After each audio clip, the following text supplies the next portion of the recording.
Welcome to Still Growing in Grace. I'm Mike Zanker. Join me and other amazing guests as we explore and discover better, hope-filled perspectives on biblical texts and difficult themes.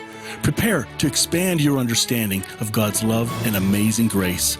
Growing in Grace Ministries Canada and Hope Fellowship, as well as Eastside Church, invite you to enjoy today's program as we dig deeper into what it means to be still growing in grace. Good morning and welcome to Still Growing Grace on a wonderful Wednesday morning. I hope your day is starting well. Well, today we're going to have a great discussion. This is part 5 on a series on atonement or at-one-ment. Today we're going to dig into the penal substitution. What's with this angry God idea? I grew up with it. I grew up with the teaching that God is angry and Jesus pacifies God, and as long as we're close to Jesus, we're safe around God. Well, honestly, unpacking some of this stuff has been so helpful. I found that I'm not losing any faith in God because of these discussions and the questions that are being asked. In fact, my faith is growing deeper in a more meaningful way. It's becoming more beautiful. So every topic is up for questionable, every single one. And so we're having a lot of fun in this program doing that. So let's just dig in and comment if you're watching, and I'm watching along with you live. This is pre-recorded, but airing live, and I'm watching live with you. So this is going to be good. Here we go. All right, welcome back to Still Growing in Grace. We're on to our second series. The first one was on a more hope-filled perspective on hell. Now we're kind of talking through this thing called atonement or at-one-ment, and we're on our 5th episode on this topic right now. So far, we've kind of done 2 sessions on an introduction. We talked about Jesus not being forsaken on the cross, but today we're going to dig into this idea of different perspectives. And I'm going to invite Bill just to introduce this one and see where it goes. This is not scripted. This is a conversation through some of these topics. So it's not set up to guide and direct and be manipulated. This is honestly us unlearning, learning. We learn from each other, but it's really real. So let me give this over to Bill. Yeah, so atonement is this idea. You mentioned it, at-one-ment. At what point or by what means does a person or a collective of persons become one with God? Right? That's really in the most simple way we can express this is, how did that go about, or how does that come about, or what are we trying to understand in that concept, right? And the reality is the church, through our 2,000 years of history, has come up with all sorts of ways to try and navigate this. And there are tons of metaphors. I think Richard's really good with allegory and metaphor, and that's a good thing. But these metaphors can also be twisted and kind of contorted and then become legalized and become orthodoxy. And the metaphor becomes more concrete than what we're trying to explain. I think the reality is we all, as Christ followers, as believers in this good news of Jesus, believe that there is something that has brought us into oneness with God. We are at one with God. Now we're trying to understand that from kind of a language standpoint. That's always limiting.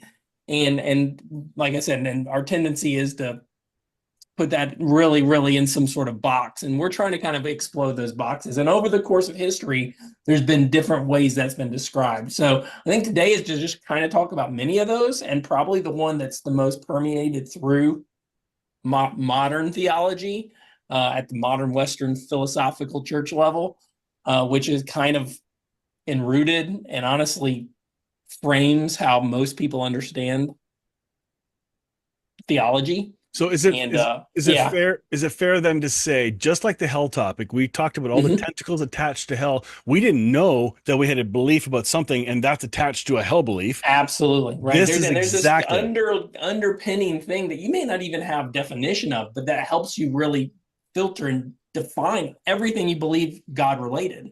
And for all of us on this call, I'm guessing we all had to go through a moment like, whoa, that's real. And I didn't realize how invasive it was to theology. And to be honest, how maybe antithetical it is to the person of Jesus. Mm. And we've all had to come to that point. But that's embarrassing, isn't it? It didn't get there overnight. No. It got there over a progression over time. I think there's a bundle aspect to this. A lot of these beliefs are bundled together, even though you may not see how they're bundled together. But a good way to recognize this bundle, this dark bundle, is acronyms. There's always acronyms. ECT, eternal conscious torment. PSA, penal substitution. Eternal conscious torment. And then PSA, penal substitutionary atonement. And then TULIP, which conveys the whole Calvinistic milieu, which enters into this. So just beware. That's why whatever your atonement theory is, don't ever let it become an acronym. That's good. You're right. But the acronyms tend to be something that boxes us in real quick, right? Yeah. It was meant to be a shortcut, but it becomes a box. Yeah. So Fred and Randy, what are some steps in your journey that helped unpack this topic? It is big. Fred's voice is having a hard time, but we'll still get him to at least croak a hello. Yeah. Well, I grew up with under the again, the very awkward title of penal substitutionary atonement. Not understanding that as a kid, not knowing that's what I was being taught. So that was just my understanding growing up, was that it started with God being angry at me. Mm-hmm. And so from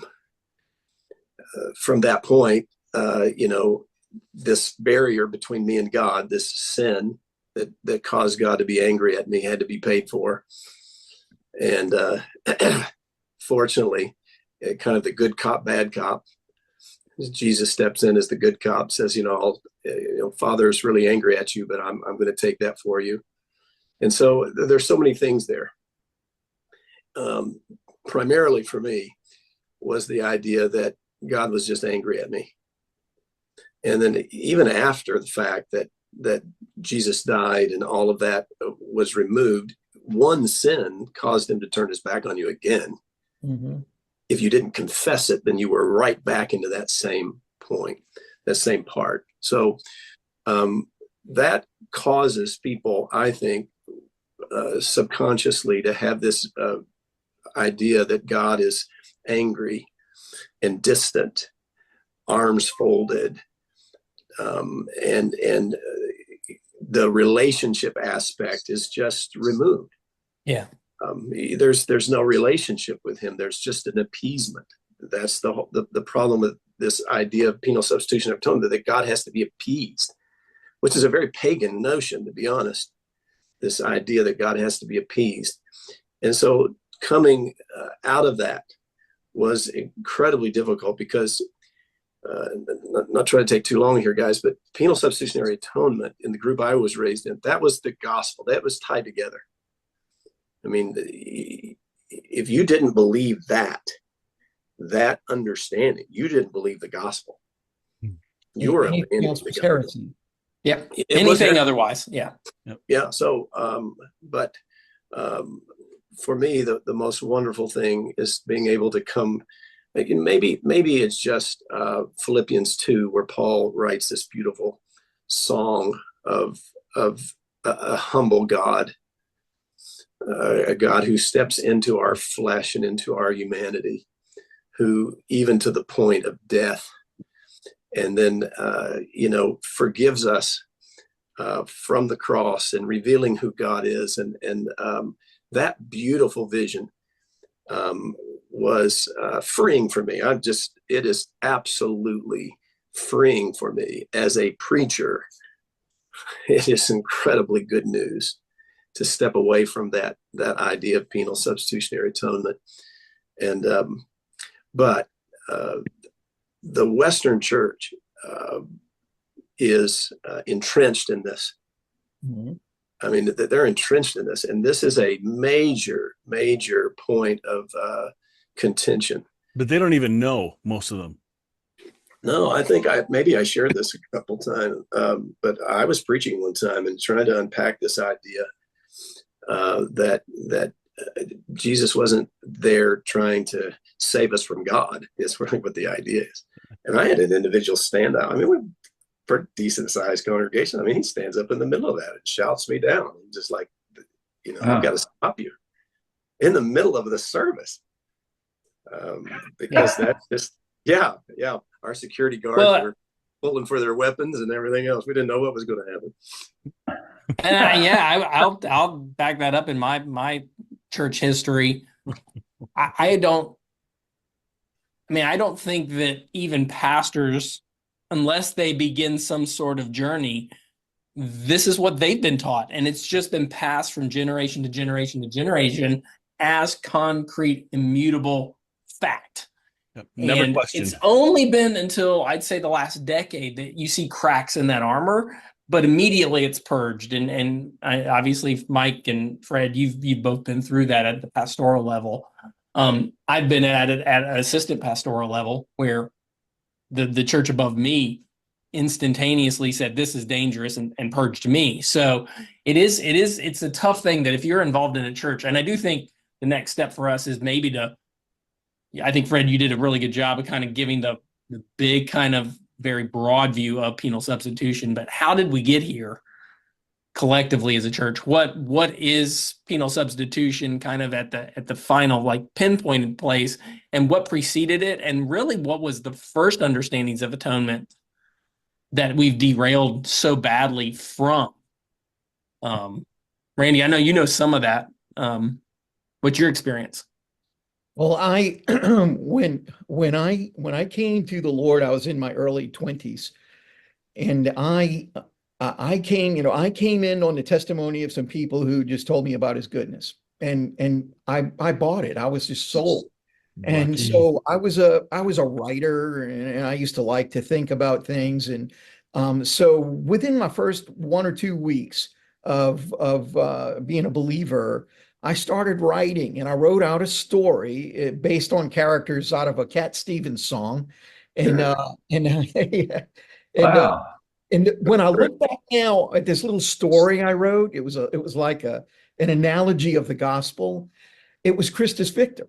And no one had taught me this. I was just thinking out in my mind, what had to happen? How did this all work out that I became at one? Okay, I didn't have those thoughts in my mind, but atonement at one meant what brought me at one with God. What is the science behind it? And in my mind, I wrote this little thing out, and it turns out now that I know, I can look back. I was onto something. It was Christus Victor, which I'm sure we'll get into that later. But then just, I've kind of told you guys about my journey with the whole hell thing. The church had to talk me out of that and talk me into the whole penal substitution thing. And so I went through, 30 years of buying into the whole Western church's idea of what atonement was really all about. And Fred, I agree. It was, if you didn't see it this way, you were a heretic. And then only recently, within the last probably 6, 7, 8 years, have I started to look back and not only look back, but look at other atonement theories and started to think, wow, I like this aspect of that. I like that aspect of this. And I realized that atonement is a much bigger subject than just one theory. But there are things that can come out of each one of them. Maybe not so much out of the penal substitution, because that one really stands alone. But there's much about the Christus Victor and the moral influence and some of the other ones that you can kind of bridge and bring those together, and you see a more holistic picture of what atonement is like. Yeah, I think one way to distinguish PSA from everything else is that it would be called a forensic theory of atonement. And forensic means it has to do with crimes or laws, crimes and laws. And so that, and it's been said about the PSA that it involves God's laws. It's not his essence. Whereas other atonement theories that we would favor are focused on the essence of God. And that's a different thing than focusing on the laws of God. So everything about PSA is God's law. There has to be justice. There has to be wrath. There has to be we get treated like a bunch of criminals. I don't know about you, but when I see my clients, sometimes they get so dehumanized because they're treated by criminals throughout the system. And some of them do engage in criminal conduct, but there's something dehumanizing about it. And there is something so dehumanizing about PSA because it treats us like we're scuzzy villains, that and that's why the church doesn't help people that have stumbled. It might help them one time, but the first time they step off the line, they're out. And I'm not saying everyone is like that, but this is where this theory leads us. It is a cruel theory that's looking to accuse, always to accuse. Whereas the early theories of atonement, and I'm a crisis victor man myself, and really, when you hear ransom atonement, that's really the same thing as Christ is victor. They just have different focuses, but it's within the same thing that they believe that happened. It's just that the ransom theory focuses really on Satan's role in it, whereas Christ is victor really focuses on Jesus' just cosmic victory over all the fallen powers and everything that entails. But it's the same theory, but it has to do with Christ's heroism. It has to do with Christ's nature. It has to do with Christ's love. And that's what the atonement theory, more than anything else, should just shine out, onto us is just the love of God. And PSA does not do that at all. Now they may claim that they do, but there's no love in it. There's no grace in it. There's no peace in it. It's just accusatory. You're nailing people to the wall. And, and then given that, we're nailed to the wall, Jesus comes and instead of killing us, he executes his own son. Because he's got to execute us otherwise. I mean, what kind of nutsy craziness is this? And dehumanizing. And there's so many people rebel from religion because it's a dehumanizing thing out there. And when we bring life into this and the love of God, we're rehumanized. That's really what the atonement ought to be. Yeah. It rehumanizes it. Well, you said that. Oh, go ahead. I was just reminded when you were talking, Richard. A little child, as they start to grow and they start to ask questions, the number one question is why. And you'll answer it a couple of times until it's like, okay, just because. That's why. Just because I said so. Right. And so that was a question that always bothered me about penal substitution was, okay, in order for us to be with the Father, he's got to kill someone. He's got to crush someone. He can't it's not just kill him. I mean, he's got to crush him. Okay. Get his bloodthirst, quenched. Why? And I've never gotten a decent answer. Well, he is God, right? So if he doesn't, his ways are higher than ours. Yeah. What does that explain? If he doesn't want to do it that way, we'll do it a different way. Why would he want to do it that way? But I never got a sufficient answer for why. For each of us, I'll go first. What was, and it's probably different, but what was the breaking point where you finally were able to just let go of it? I mean, for me, it was Hebrews 1:3. Jesus is the exact representation of God. That was mine. Like all of a sudden, I realized I had to equate the Son with the Father, and I've even had to go all the way through and Holy Spirit. Right. So even this idea of guilt convictingness from a Holy Spirit inside of me who, raises his flag and says, you're a bad piece of poo because you just did that thing. Wait a second. That's not Holy Spirit. That's the accuser. But I've always been taught that voice was Holy Spirit. So I've had to even go like God, Father, Son, Spirit is exactly like Jesus first and foremost. And that just crumbled because God can't be like Jesus and be against Jesus on the cross. Logically, that just breaks down instantaneously. I can't have Jesus forgiving all mankind and God unforgivingly pouring his wrath on Jesus instead of all mankind. Right. It just instantaneously broke that wall down. And then I was able to explore a lot of other things. What was it for each of you? I think mine was more of a journey, different steps and stages. When I learned Christ in you, the hope of glory, that was my launch because I didn't believe Christ was in me. I thought he was with me, just like Sesame Street, where they have Grover doing the near far thing. You know, he goes near far. Exactly. And so when I'm good, God is near. When I'm bad, God is far. That was the summary of my theology growing up, because that's what was modeled for me by how I was treated. So when I discovered Christ was actually in me, at the same time that happened, I also understood I was a forgiven person, which is another topic we'll cover another time. So those two things kind of opened the floodgate of there are better answers, and I need to understand more. Now I'm seeing light, that there's more. And then the idea of separation was the next thing. So that we're not separated because Christ holds all things together. So wait a minute, the illusion, which means the cross. We talked about the Jesus not forsaken already. All that was kind of, I didn't know it was a foundation preventing me from seeing things. So that's kind of how mine began. Again, I'm not sure exactly where the starting point would be. A major factor for me. I'm going to give credit to a Calvinist here, a Reformed theologian. Timothy Keller wrote a book called The Prodigal God. And I read that book before, just still in my past. And it began to open my eyes about who God was in this story, instead of the focus on the Son, the focus on the Father.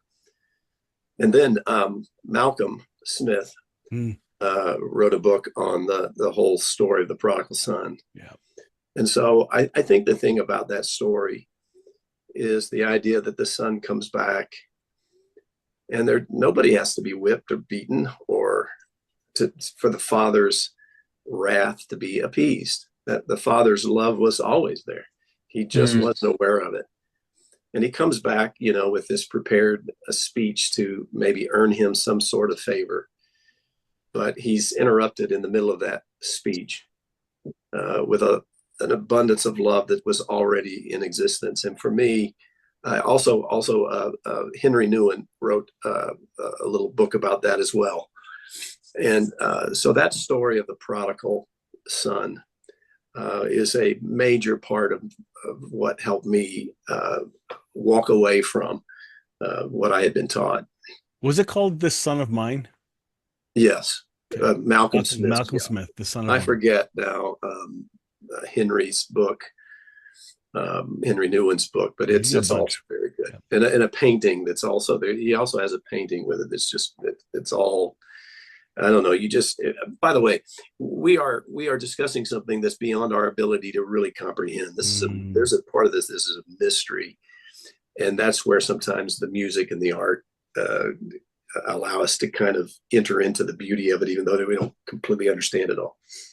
Yeah, and the metaphor of it, that's part of that too. That it's so beyond our ability to. The tighter we clutch to it, the more it escapes us.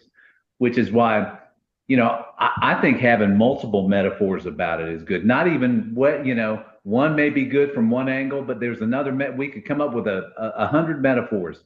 But I think primarily for me, it was when I was touched, when I could honestly say, I'm feeling God's spirit now. And I realized his spirit. I never felt any condemnation in it ever, even when I've been in my deepest.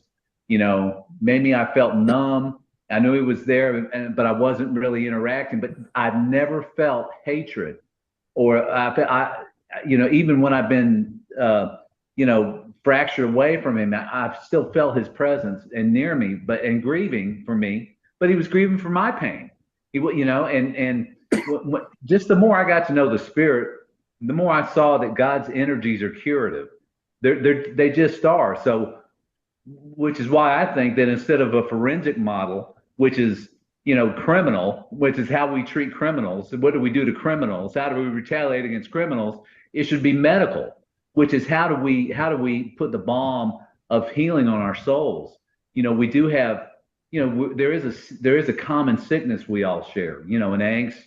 I always share, but it's Chesterton's. We're all seasick and we're in the same boat. But we're going to get well. God's going to bring us through this together. And, we're going to get to a place where we fully unite with his love in an experiential and lateral and vertically, with each other and then also with the Lord.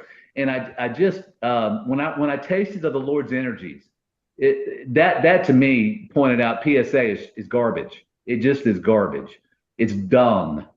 But so and one last thing is, ever since I was a little boy, I've always felt a hole in my heart for the hero. I felt like the hole in my heart was hero shaped. And that's why I read comics when I was a kid, and I read mythology, and I read stuff. I was looking for a hero. And finally, after many false leads, I find the hero of eternity. And when I found it, the PSA is not heroic. It's not heroic at all. It's transactional. Yeah, so he steps into that hero-shaped vacuum we have, and I'm into hero worship. I feel I was created to hero worship, but I didn't find my hero until I met Jesus, or until Jesus, revealed himself. So that would be my story. That's cool. Randy, you're it. All right. It's been a long sort of a journey, and Bill, really, you kind of summed it up for me when you talked about how Jesus is exactly like the Father. And I think that's been a turning point for me on so many foundational doctrines. When it really sunk in that Jesus is exactly like his Father, and the Father is exactly like the Son. And then things started to change. This can't mean what it says, and that can't be right, and this wouldn't be true. And so suddenly all these foundational things just got, disrupted. And that really was the change. It took years for it to really manifest the way it is now. You summed it up, Bill. Oh, awesome. I think hearing all these small pathways that we're dragged through to find a better concept of who God is. As we wrap this up, I do want to say this. By the way, the book that Henry Nouwen wrote is called The Return of the Prodigal. Right. But if we're starting to see a better and better picture of who God is, the goodness of God, just like Richard's website is, suddenly these verses that are shared with us have always been there. And suddenly there's something we've read forever or skimmed over, and suddenly, oh my goodness, I never saw it like this before. And so I think this journey of unpacking faulty concepts of atonement, you start to see what's always been there already, and brand new, fresh lens on the scriptures. And I really want to continue this in the next conversation, if you guys are good with that. All right. All right. Until next time, we're going to do this continuation next week. Thanks for joining us. All righty. I hope you enjoyed that discussion. We have part 2 of that conversation coming next week. This is a really deep conversation that's necessary. Now, I've been using the word incomplete rather than faulty or wrong. It's a safer word right now, because there are people that are on a spiritual journey that deeply believe something to be true, as I have, and I do. And if somebody were to tell me I'm wrong, my back goes up, right? I want to be right. We always speak from what we think is right. We don't want to promote wrong knowingly. That just doesn't make any human sense. So as we continue this discussion on atonement and how we are made one, this is not new teaching. None of this is new. It might be new to you or new to somebody who hasn't heard it, but sometimes God just taps us on the shoulder at just the right time, says, okay, now I want to reveal something to you. I want to unpack something. I want to show you a couple layers deeper than you expected. And you didn't see this coming. That's why I'm having so much fun with this. So until next week, I hope you enjoy the conversation that you just heard. Share it. We're on the Grace Awakening Network TV station, online and on a Roku, so you can follow up there as well. You can watch past episodes there. But all the links are below. Support us if you enjoy this. Help us keep this spreading of good news possible. We can only do it with support. Thanks again. Catch you next time.